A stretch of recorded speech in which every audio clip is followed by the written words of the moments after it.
Welcome, listeners, to another exciting episode of Show Up to Win. I am so impressed with this young lady. She has, whenever I cross paths with someone that I want on the show, it's just one of those things like God just guides the right people. And for some of the people that just believe in the universe, same thing. It's just sometimes just the energy gets attracted to the right person. And so she has an incredible story to share, great story of resilience, and then what she's able to do and to take that negative and bring it into a positive is just amazing. And so let me bring her up onto the stage. Uh, Welcome, JoBeth. I just really appreciate you coming, and so let me bring you up. Hi, Dwayne. Thank you for having me. I'm excited to be here. We have a lot in common. Hopefully, your listeners at the end of this episode will leave with a feeling of hope and excitement and hopefully be able to see that there is a light at the end of the tunnel. Yeah, absolutely. So JoBeth, just take a couple of minutes. Tell them who you are. Tell them just the timeline version of the story, and then we'll go ahead and I'll bring in some questions. Yeah, so my name is JoBeth Evans. I worked in education for the majority of my career and left education when my husband passed away with a terminal brain cancer. I've had a lot of things happen in my life that have caused lots of grieving and darkness. And I always knew that if I could make it through those hard times, that I would eventually get to a point where I would help others and walk them through that, which ultimately led me to where I am today, doing grief groups with women typically. But yeah, so we had, the seemingly perfect family. We had just adopted a couple kids a few years prior, and had bought a farm, and we're building our dream house, and we're doing all the things, and we were in our home for about 2 years, and my husband was diagnosed with glioblastoma, which is a terminal brain cancer. Nobody survives it, and I was very hopeful for many, many months that he was going to be the one. He was going to be the one that broke the mold. He was gonna win this, and we was gonna have this, beautiful testimony and this story of like, look what God did, and this just big celebration of how our faith and commitment and the doctors that were involved. Like, I had this big picture in my head of how this was all gonna go, but several months in, I realized that he was not gonna make it. And those were some really dark months of knowing that, like, he's here, he's leaving. I'm going to be left to run a business, raise our kids, run the farm, like, just basically be the CEO and the manager and the workhorse of this entire thing that he and I had built together. And it was a really, really dark time. And many months of darkness, of not knowing what things would look like on the other side. But also through that whole process and that deep, deep grief, also realizing that, like, there is going to be something good come out of this, because I'm going to make something good come out of this. Like, I'm going to make sure that this is not, that this tragedy isn't wasted on me, that I'm not just going to go through this, suffer, recover, and keep it to myself. It's going to be something that I share, to give people a sense of hope, to give somebody proof of what's possible in their own life. Because even though everybody's grief is very personal, there's a whole bunch of us that are going through it. And so it's not something that I want to keep to myself. It's not something that I think other people should either. We should come together and work together to recover and to find light again. Because those days where there's no light, or it's so dark. And I had several months of not having a desire to live anymore. And it's really scary. And I'm not alone in that. And so I just want to be an example of what's possible, and also hold people's hand as they go through similar experiences. It's extremely powerful, and the fact that you have just taken that on and what you have done, just from my knowledge, is not only just shows how you can, when you were empowered, how, especially when you're purpose driven. That's the thing. When you're perfect purpose driven, things are more simple, and what you're able to do with this story and being able to share it. And I truly believe that, like, out of all these episodes I've recorded so far, this is going to be one of the most powerful, because this is one that everyone understands grief at some point in life. Like, they lose people. And so I just want to say, thank you so much. And so I want to tell the listeners, she's in Arkansas. She has like a really bad storm. There was some things that, just technical stuff that was going on, and she's here. And so she showed up, and she's showing up to win, and I love that. But like, I love the fact that she understands that this is a lesson that she can teach to others, and then she's strong enough to do that. And I think that's so important. So Joba, you have this loving relationship, you have this amazing relationship, and then if the fact that you felt through this tragic incident, you're able to actually help a lot of people. So how does that feel for you to have that purpose, but have to go through such a traumatic experience? And you had said, like, you lost your will to live also. So how, just kind of explain that to the listeners. And Yeah, so I mean, I think the whole time, like, I remember sitting at my kitchen table shortly after he had been diagnosed and was telling myself, like, if I can figure out how to get through this, I'm going to help as many people through it as I can. And I'm a very confident person, and I'm also very competitive. And, I think that was also kind of a driving force in thinking that we were actually going to be able to beat this disease, was that, like, I had proof in my life that when I show up 100%, we win. Like, that was just my mentality. If we do all the things and we go all in, like, we're going to win. And so, like, it was that my driving force during his illness, that, like, okay, if we take the supplements, if we drink the juices, if we go to the right doctors, like, we're going to win, and our faith is so strong, we're going to win. And so that same thing that's in me, that was in me as an athlete, and then in me during that, was the same thing that was in me when he died. And I was like, okay, like, now what? I realized what was at risk. Had people tell me all the time, like, if I was in your shoes, I wouldn't be able to get out of bed in the morning. I don't know how many times people told me that. Like, that was a really common thing for people to say. And I'm like, I've never even thought about not getting out of bed in the morning. Like, that thought had never even crossed my mind. And in fact, like, I turned almost psycho mode after he died, because I was, like, so committed to my recovery.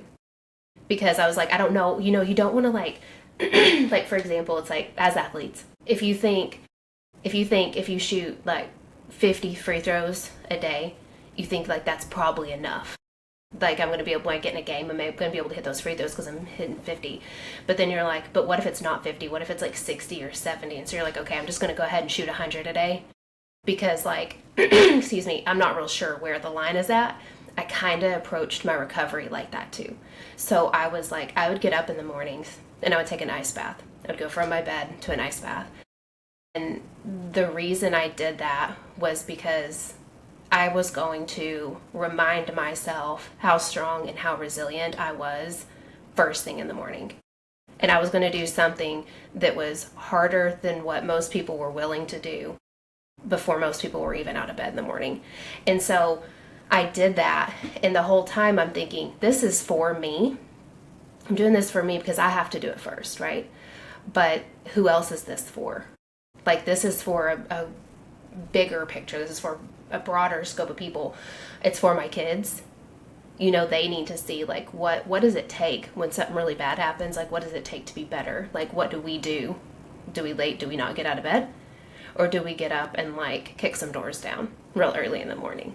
And so, but then from there, it's like, okay, kind of have a blueprint now for what it does actually take to be okay. And that doesn't mean that I'm not still sad. It doesn't mean that I don't have dark days still, because I do.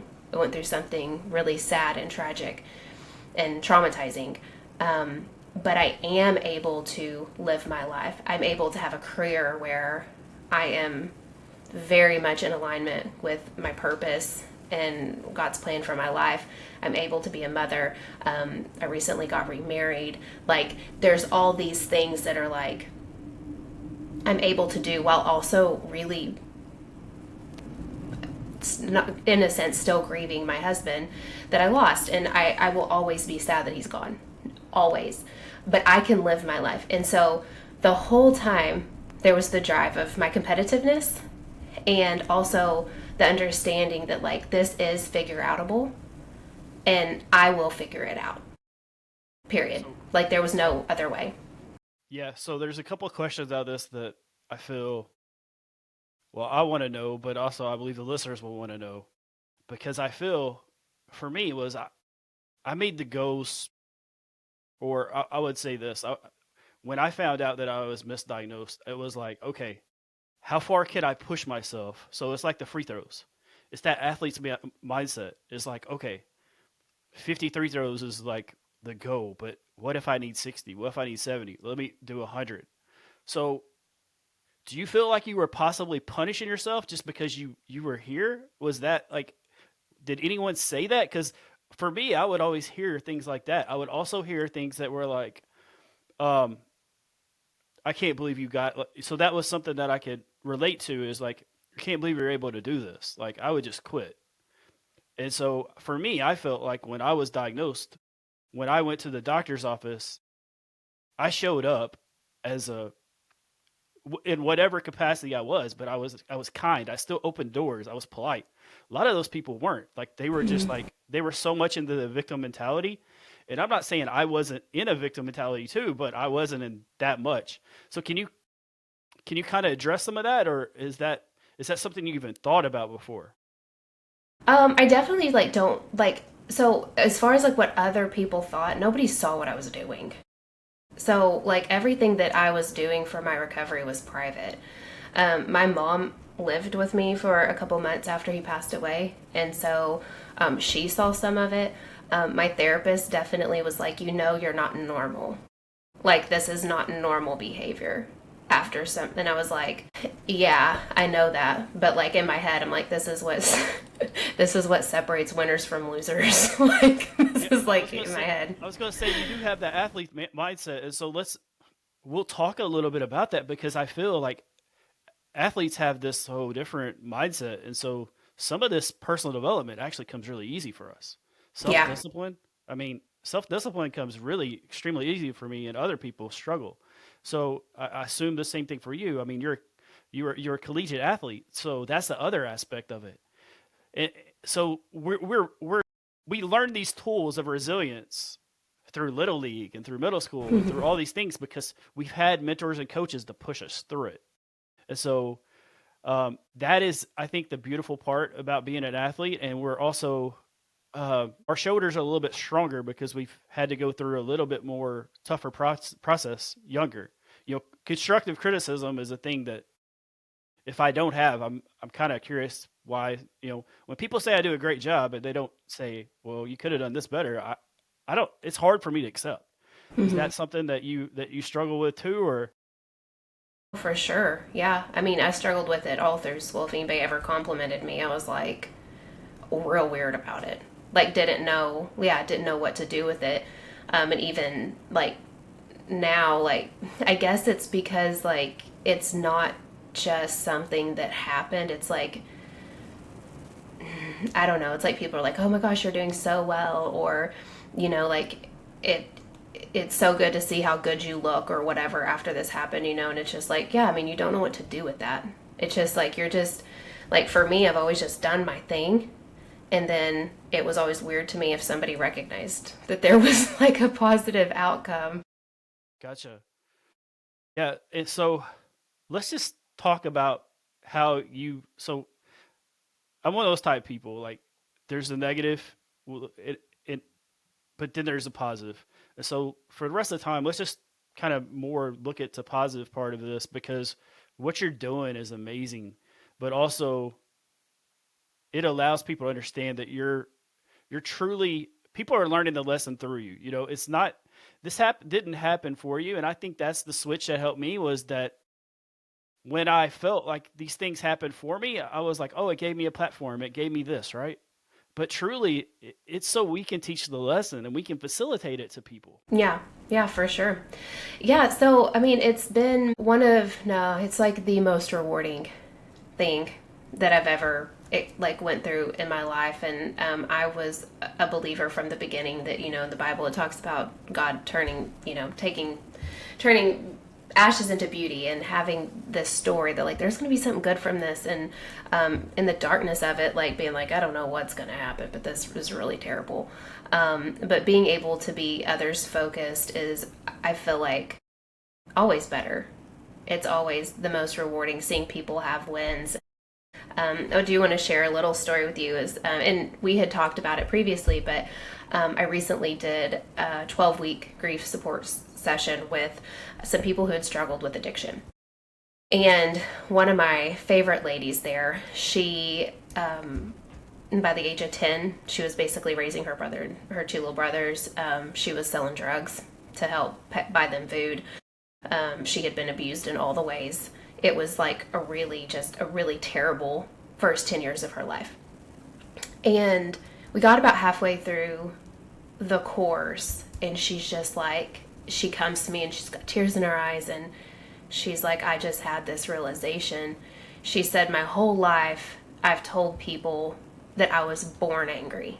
She's just an angry person. She was like, that's just who I am. That's how everybody knows me. And she was a very scary person. She'd went to prison and everything, and lost custody of her kids. And she was like, what I realized in doing this work, and she's in her 40s, she's like, what I've realized doing this work is that I actually wasn't born angry. I just was never given the tools that I needed to deal with my grief. And has this moment, like tears in her eyes, she's just like, wow, she had taken this on as her identity, and being able to guide her and show her, what the reason she is the way she is, and allow her to break free from that. It's just the most rewarding thing that I could be doing with my life. I mean, and tell the listeners about the story about how addiction and grief like go hand in hand. That you shared from the the conversation we had, because I feel like that will tie in very well.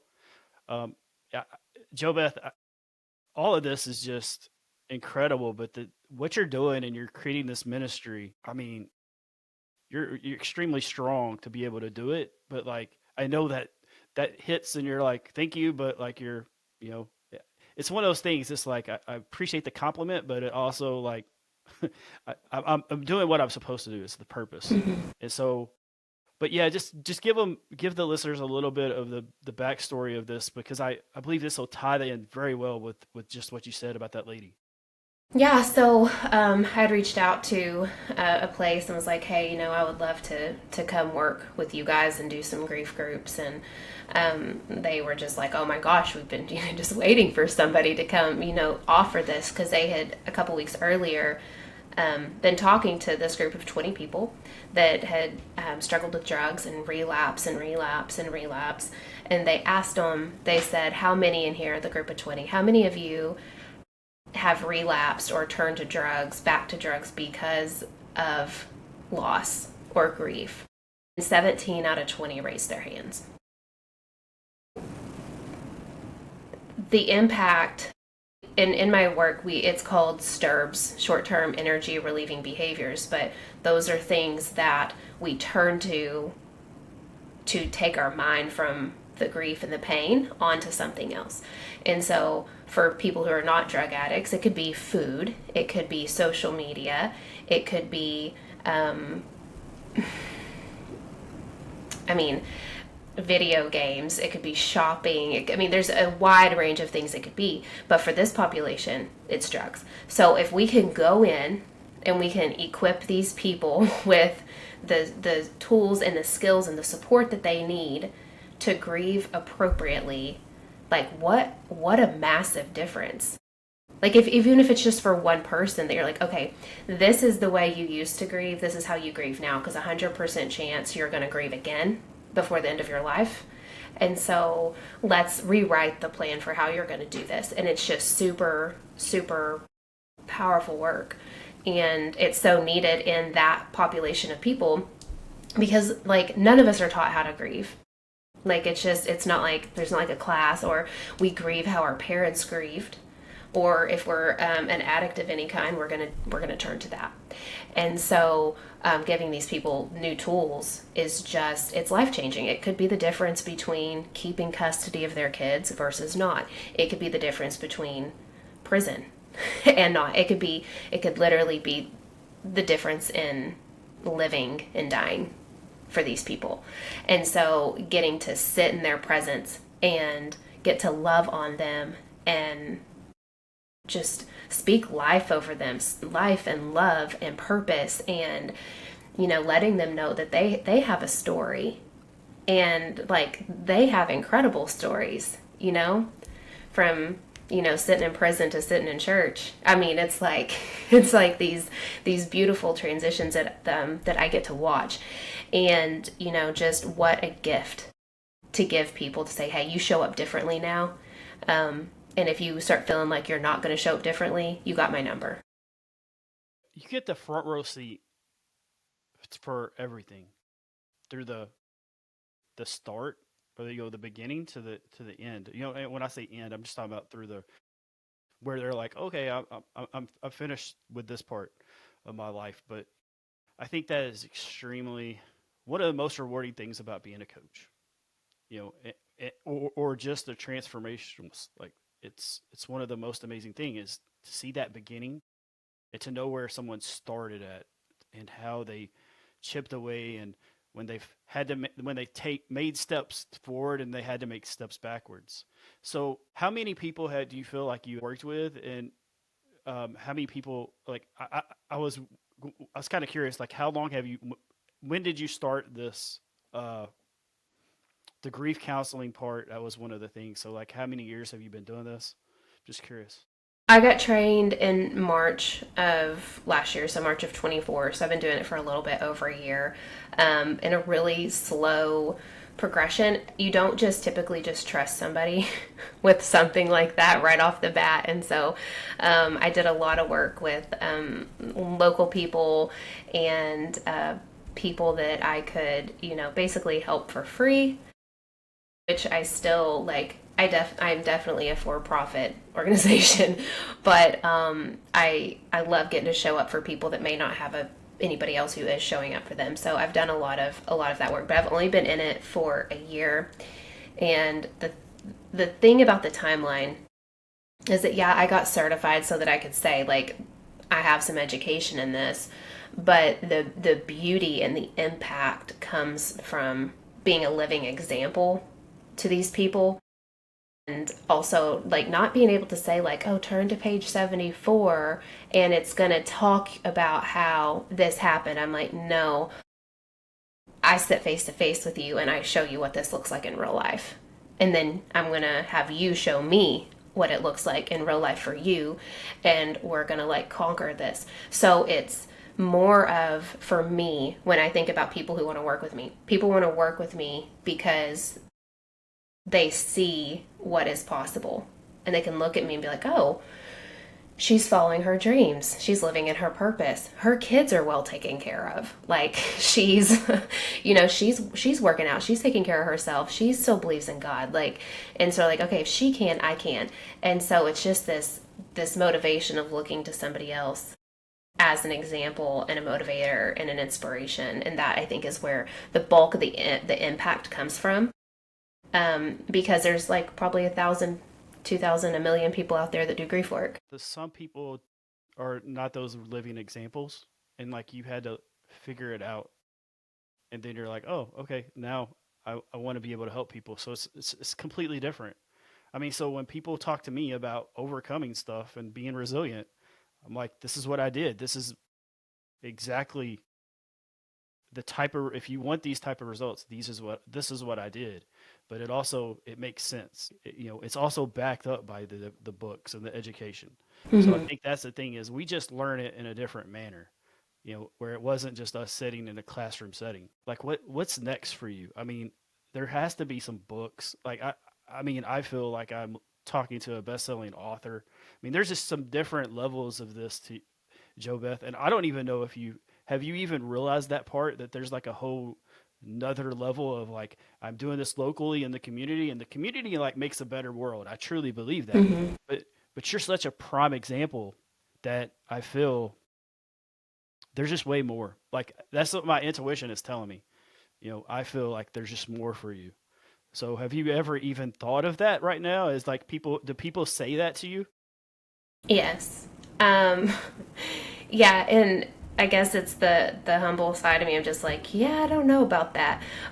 But also, I've been praying that God would expand my reach because I've started seeing the impact that I can have in a room with people. And I'm like, okay, well, if I can do this in a room, what could I do? Like, what would this look like, if I was really out there on social media? And what would it look like if I was on a stage? And what if I had a book? And, like, what would the reach look like?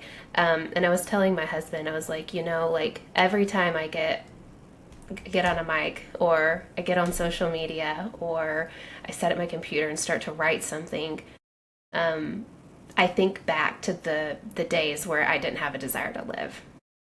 And I know that is normal for people who are experiencing deep grief and loss. And I always speak like I'm speaking to that person.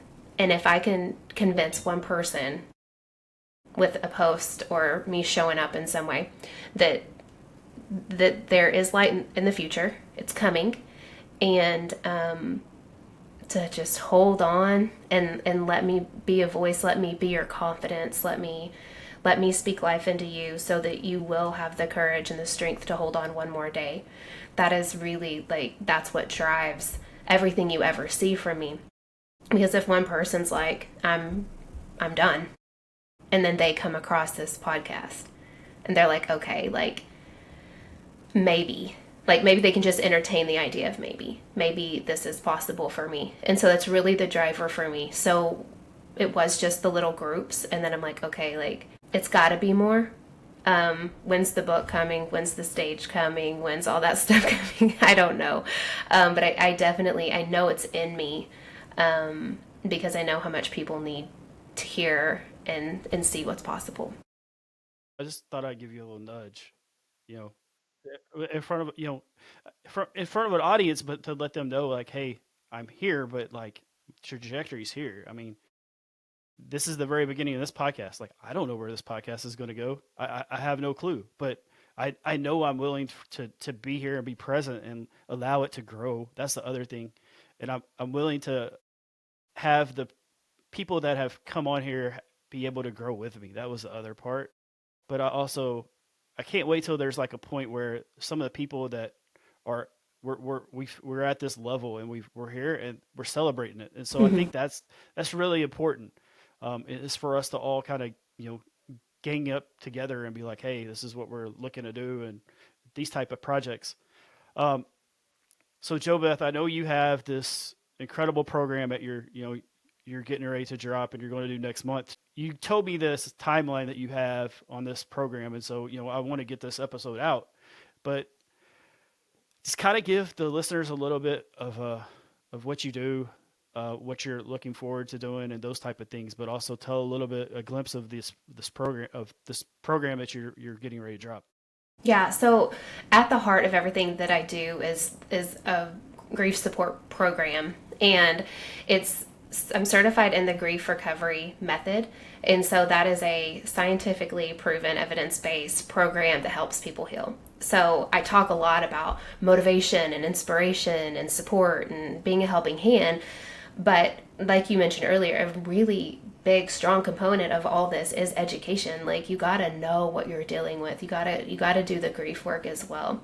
And so everything I've always done in the past was just the grief group. It was 8 weeks. You were in this group, and then after the 8 weeks, you went on about your business. And I was like, man, when I was grieving, would that have been enough? And the answer was no. Like it wasn't enough. Like I needed a friend. I needed other people's support too, not just the support of like a therapist or somebody, but like some other experts, like some financial experts or some health experts or some, you know, I think about all the help that I had to have from lawyers and all these things that were just like that needed to be in place in order for me to grow and in order for me to get to where I'm at. I also needed like a lot of support, like a lot of hand holding. Like I needed somebody every day to be like, hey, how you doing? Like, okay, so yeah, you're having a bad day, normal. Like, what can we do to like either fully embrace this and go all in with it, or is today a day where you want to like you don't want to be there, so you need to shift your mood, shift where your mind is at. And so I took this program that was 8 weeks, and I turned it into 6 months. So we start out the 8 weeks doing that serious, like hard, tough work. And then it's kind of a slow release over the next 6 months. But for 6 months, people get access to me. I use an app called Marco Polo where people can legit just pull up their phone, take a video of them being like, hey, I'm struggling with this right now. It pops to my phone. I respond right back. Nobody's doing that. Nobody's doing that because it's a lot of hand holding that most people aren't willing to do. I only take 12 women. That's it. I will only take 12.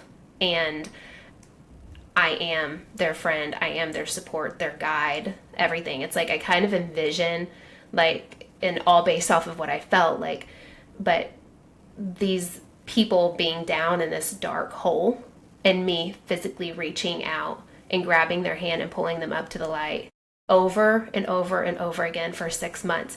And so that program is opening, and the application process is only open for 3 days, and then I'll take a look at the applications. I'm only taking people who are like ready, like really ready, because it's important to me that the group stays really high quality. And like these people are like on fire. They're like, I'm tired of the way I feel. I'm ready to like hit the ground running, because the quality of the group is super important. So let's say you're in a group of 3 and one person's like super on fire, but there's 2 people in there that are like, like just kind of going through the motions, not taking it seriously. It hurts that other person.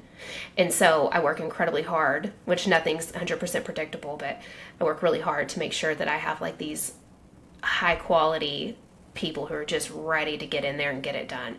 And so that is a huge part of the program is, they say you become the 10 people you hang out with.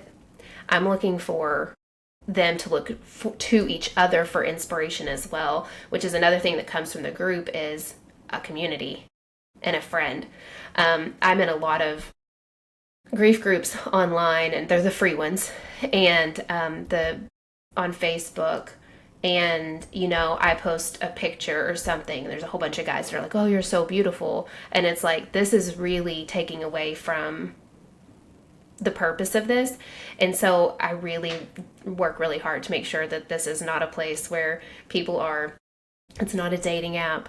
It's not a place where we're just going to come and I always say just sit in your poopy diaper. It's a place where we're coming to like get better. Like we're going to acknowledge the bad, but the goal is to move forward, not to sit where you're at. So it's an application process. So there is no harm in applying, and we'll have links for that. But apply. I'll hop on a phone call with you and see if it's the right fit for you. Maybe it is, maybe it isn't. But I guarantee you, like if you're ready to go all in, I go all in. So I'm really excited to just do this and take some women along with me that are ready and transform some lives. You can tell you're all in, but also the other thing is you've also have went through the free stuff and realized where that lacks and Mm-hmm. able to build off of it. And so, I mean, if one thing I'll say is like I quit basketball. Like my grandmother passed away. It's the first time I ever dealt with death, and so I just understand the impact of what I gave up one of the most important things I had. And the reason I'm saying that is like that's really the sign that says, hey, look at me. There's something going on, and Mm-hmm. so I feel like you're going to help a ton of people, JoBeth, and it's 12 at a time. 12 at a time, but those 12 at a time are going to come and do the same, and they're going to bring you excellent people too. So I love what you're doing, community driven. I'm here to support you as much as I can. You want to give out some of your social links and stuff like that? I'll definitely attach them. At least underneath the podcast and stuff. So Yeah, so NWA Grief Specialist, like Northwest Arkansas Grief Specialist, that's where I'm located.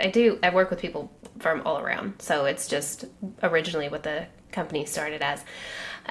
So I'm NWA Grief Specialist on TikTok, Facebook, and Instagram, and then JoBeth Evans on Facebook, which is going to shortly be JoBeth Polley as soon as I get done rebranding and get my name changed. So yeah, reach out to me. Like I think people are scared to just say, "Hey, like I'm considering this," but there's so much power in the first step, and sometimes that might just be messaging me and be like, "Hey, can you tell me more?" You know, do something little, do something. Just don't stay in the same place. Move takes action. Basically, that is the answer. Nothing is the answer except for taking action. You've got to take action. yes, and I'll add on to the action is be adaptable. Things happen. Like it just that's part of life is just things happen, and you just have to be able to swerve. I'll talk about it. But I just want to say thank you. Thank you so much for being here. Thank you so much for blessing, you know, the audience, but also blessing me and listen to your story. Like I'm so inspired. I can't wait to see you do all the things that you're going to be doing in the next like 6 months, year, 5 years. I mean, I'm just saying it's incredible when you find people like that, and you just know, oh, they're destined to make an impact. But yeah, I just want to thank you again so much. Uh, if you're a woman that is dealing with grief and you really are ready to take that next step, 100%. I vet everyone. She's the person that I would turn to. So I just want everyone to know. So thank you so much for being here, and so uh, thank you, listeners, for showing up. And always tell people, don't just show up, don't just be here, don't be present, and that's the true purpose of Show Up to Win. So thanks. Till next time. Thank you.